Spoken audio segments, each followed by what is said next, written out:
주님께서 여러분과 함께 또한 사제의 영과 함께 마테오가 전한 거룩한 복음입니다. 주님 영광 받으소서. 그때 예수님께서 안식일의 밀밭 사이를 지나가시게 되었다. 그런데 그분의 제자들이 배가 고파서 밀이삭을 뜯어 먹기 시작하였다. 바리사이들이 그것을 보고 예수님께 말하였다. 보십시오, 선생님의 제자들이 안식일에 해서는 안 되는 일을 하고 있습니다. 그러자 예수님께서 그들에게 말씀하셨다. 다윗과 그 일행이 배가 고팠을 때 다윗이 어떻게 하였는지 너희는 읽어본 적이 없느냐? 그가 하느님의 집에 들어가 사제가 아니면 그도 그의 일행도 먹어서는 안 되는 제사빵을 먹지 않았느냐? 또 안식일에 사제들이 성전에서 안식일을 어겨도 죄가 되지 않는다는 것을 율법에서 읽어본 적이 없느냐? 내가 너희에게 말한다. 성전보다 더 큰 이가 여기에 있다.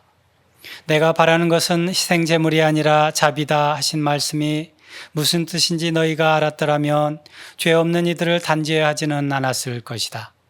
사실 사람의 아들은 안식일의 주인이다. 주님의 말씀입니다. 그리스도님 찬미합니다.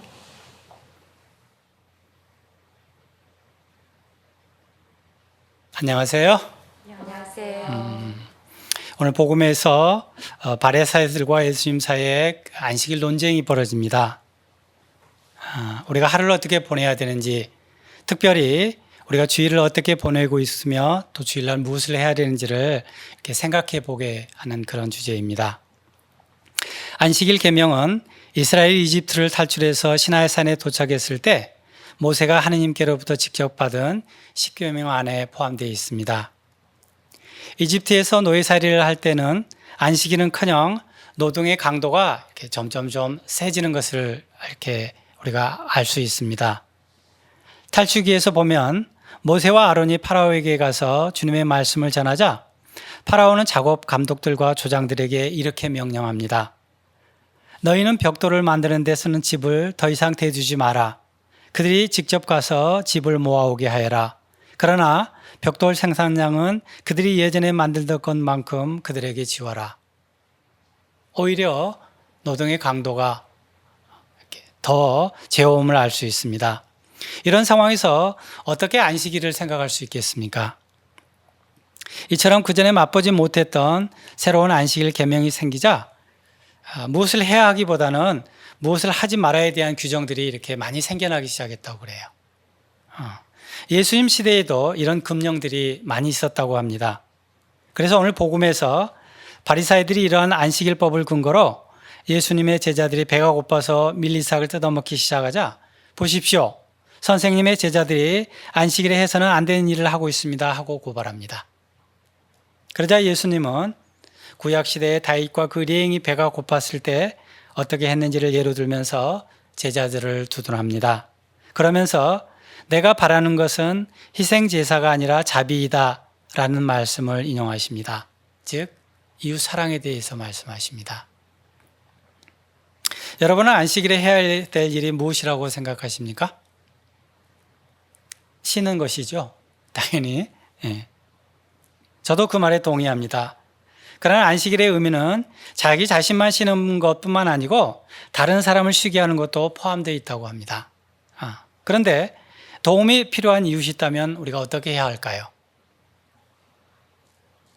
저는 이번 주 주일 복음에서 예수님께서 들려주신 이야기가 그 좋은 예라고 생각합니다. 예수님과 어떤 율법 교사가 가장 중요한 계명, 즉 하느님 사랑과 이웃 사랑을 이야기하는 도중에 그 율법 교사가 자신을 드러내고 싶어서 예수님께 이렇게 질문합니다. 누가 제 이웃입니까? 그러자 예수님께서는 이러한 이야기를 말씀하십니다. 어떤 사람이 길을 가다가 강도를 만났는데 그들은 그의 옷을 벗기고 그를 때려 초죽음으로 만들어 놓고 가버렸다. 마치 어떤 사제가 그 길로 가다가 그를 보고서는 그냥 지나쳐 가버렸다. 레위인도 마찬가지로 그곳에 이르러 그를 보고서는 지나가 버렸다. 모두 유대인들이죠. 이스라엘 사람들이죠.